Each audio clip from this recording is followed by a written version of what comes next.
Hello guys, you're welcome back to another video. Today's video is a little sensitive one, but I just feel strongly in my heart to share it, okay, just to motivate someone. I have prevented myself for so long from sharing the story because I just couldn't find a better way or the proper way to share the story without making others feel offended or to think that I am throwing shades at them. Okay? I mean, people involved in the story. And also, this story is not coming out from a place of hate. It is just to motivate others, just as I do in my other story time. So this is just one of them.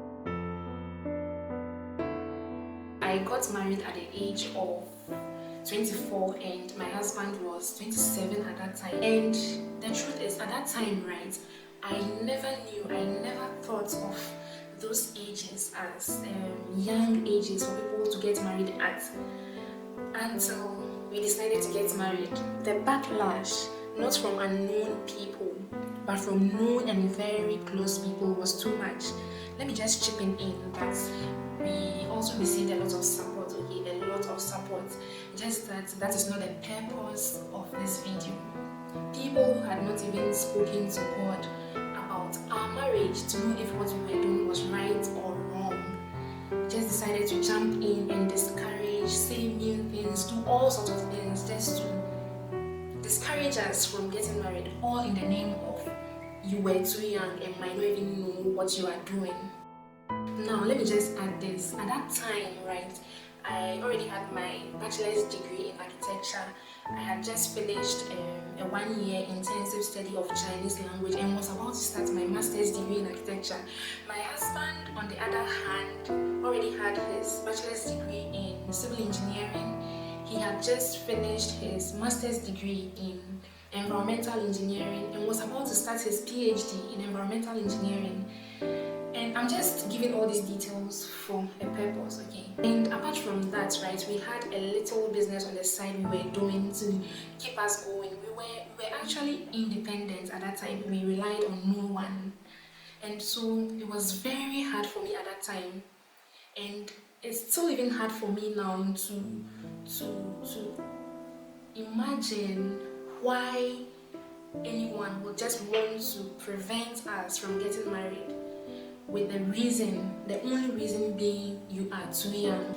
It's really hard for me to go into the details about the gravity of the opposition I'm talking about because it's a bit sensitive and I don't want to give anyone any sort of idea on where it came from, the people involved, because it's not necessary. Now, in all this, I kept quiet because I knew that we were not getting married because we wanted to get married, but I knew that it was God's will for my husband and I to get married. At that time, it was ordained and there was nothing that could stand in our way. Let me go back a little into the story of how I met my husband. I met my husband in 2013 in the university, and a few months after he left Ghana to China.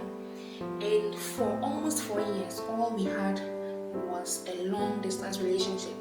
Even in my first few days of meeting him, when I had no thoughts of getting married to him, I had 2 different words from God that was my husband.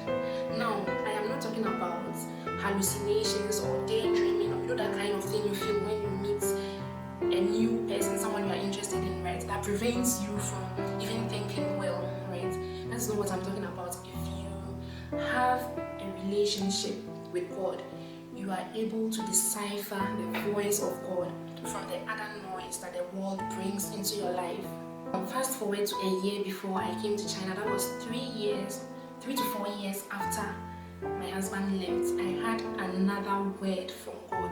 Mind you, at this time of my life, I was in a relationship with my husband. For me, it was just that kind of relationship that I could have easily walked away from because there was not so much commitment. And there were quite a handful of people around me who were also interested. One of them at that time was even ready to marry me, I won't lie, and I thought he was a good man. I just did not give him the chance. And it was a time of my life that I contemplated on so many things. I had some people telling me that I was a fool and that I was in Ghana, my husband and my boyfriend was in China, and I was just staying here, that I'm keeping myself for him, and he's in China. Like, just in essence, they are just telling me that it doesn't make sense for me to sit here and wait for someone to come back from China to marry me. And right now, when I think about it, I think they were a bit right, and they were talking from experiences, because personally I also know a lot of people and even relatives who had a relationship back in Ghana, left left for greener pastures outside of the country, met new people, and then married these new people and broke up the relationships they had in Ghana. And so I don't blame anyone who gave me that kind of advice, okay? But it was at this point of my life that I had this third word concerning my husband, and it was, do not pay attention to all these boys around you, they are distractions. Your husband is in China. He is schooling. Right after his graduation, he will marry you. And I actually didn't take it seriously, because I even knew at that time that my husband didn't have a job, he was just a student, so I didn't even know how he was going to come back home to marry me. And even me myself, I didn't feel ready at that time. But when the word came, I knew that it was from God. Remember, I told you, if you have a relationship with God, you will be able to decipher between the voice of God and the voice of man. Before I move on, why am I sharing this story? Sometimes people fight others for no proper reason at all, and they end up trying to fight the will of God. This is a fight you can never win. When you want to advise people, especially about sensitive issues such as marriage, having kids, and you really have no concrete or obvious reasons. I mean, sometimes you don't even need God to tell you that this is your husband, this is not your husband. Sometimes the signs are so clear, it is so glaring that everyone knows, including yourself. You know that you shouldn't marry such a person, but I don't know why you still go on to marry them. But sometimes it is so obvious, okay? This is not what I'm talking about. But what I'm talking about is when you do not see any of these things, but you just feel like someone should not be getting married. I mean, if you really have a problem about it, talk to God about it first, to know God's opinion about this person's marriage. It is possible. Just talk to God. Lord, I want to know, is my friend making the right choice? I think that is even easier, because God will answer you, okay? Even if you don't get an answer, like an audible answer or anything, you would have peace, okay, about your friend's marriage.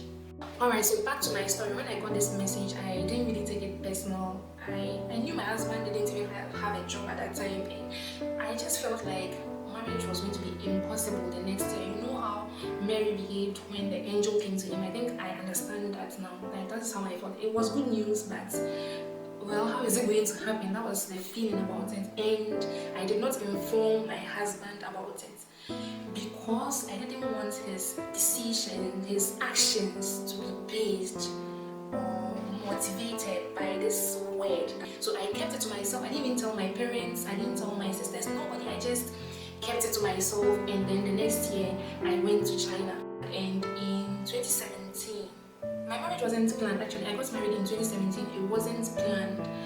Out of the blue, somewhere in January, somewhere in February, early February 2017, my husband came to visit me and was like, no, he didn't come to visit first. He sent me a text message and he said, I think we should get married.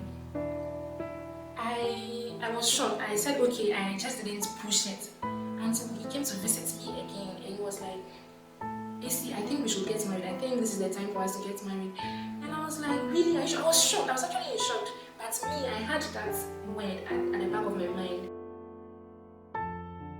He was like, okay, can I have your dad's number? And I gave it to him. 2 days, or I think not up to a week after, my father called me and he told me Aaron called and he was asking for a list. Like, he was talking about marriage, that he wants to come and marry you. That was when I knew that my husband was serious about it. So that is how it started in early February of 2017 until we got married in August of 2017. But in between these two times, what we had to fight, what we had to endure was no joke. This is what I'm saying. People get married for so many reasons. There are a lot of young people who have gotten married at a very young age and have regretted later because they were too young to think or to make the right decisions, or they were just consumed by some kind of youthful exuberance, okay? On the other hand, there are also a lot of old people who have gotten married at old ages and have also regretted ever getting married. The fact that you are getting married at a younger age does not mean you are making a mistake, and the fact that another person is getting married at an older age does not guarantee that it is the right decision.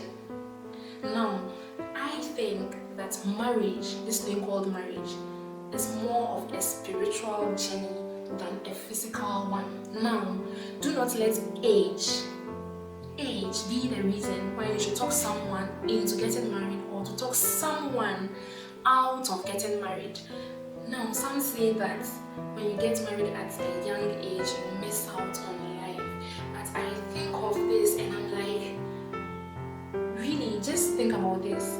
What is it that is in the will of God and is right that marriage can prevent you from experiencing? What is it? What at all is it? When you have a God-given, a spirit-filled man or woman who genuinely loves and supports you, marriage rather improves you. It opens you up to more opportunities. It makes you responsible. It makes you a better person. It's really not about age. It is really not about age. It's just based on who you marry. Someone can seem like a good person to you today and will change in the future. It's all about God helping you to make the right decision. So just do not, based on age, prevent someone from getting married. And the sad part is society has pushed this so hard to the extent that when people, especially young people, are getting married, people are shocked and are even suspecting that they are getting married because there is pregnancy, even if it is as a result of pregnancy. Haven't you seen a lot of single mothers around who get pregnant for some men, and after the pregnancy the men just fly away? They leave the women to take care of the children on their own. Haven't you seen them? They are everywhere. This makes me to think that it is only a responsible and good man who would willingly want to marry a woman he has impregnated so that he can start a family with her, because even that is not easy for other people to do. So all I am saying is, stop giving so many reasons why you think people should not be getting married or should be getting married. You are not God. You are not in their lives. Truth be told, you are not even the third person. God is the third person in this. They have already made up their minds to get married anyway. The best thing you can do is to support them physically, emotionally, spiritually, financially, or just stay away with your negative energy.